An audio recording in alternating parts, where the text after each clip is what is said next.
Sempat digadang-gadang menjadi pasar ikan terpadu, nyatanya pasar ikan modern Palembang saat ini sepi pengunjung dan mulai ditinggalkan oleh pedagang. Bahkan saat ini hanya ada beberapa pedagang ikan hias yang memilih bertahan di pasar ikan modern Kota Palembang.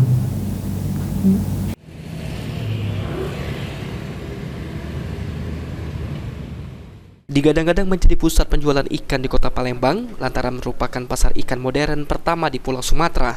Nyatanya saat ini kondisi pasar ikan modern di Kota Palembang sangat memprihatinkan. Selain bangunannya tidak terawat, pasar ikan modern juga sepi pengunjung.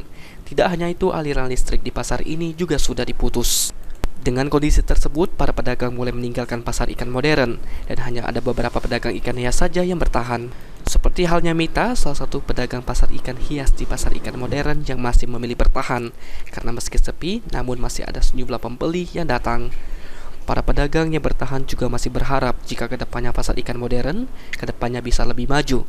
Lantaran menurut informasi pasar ikan modern akan direnovasi dalam waktu dekat. Kalau kita melihat kondisi pasar ikan tradisional saat ini, Bu, seperti apa? Ya kalau sekarang sih memang belum dipakai kan. Nah mungkin berapa bulan lagi ada renovasi.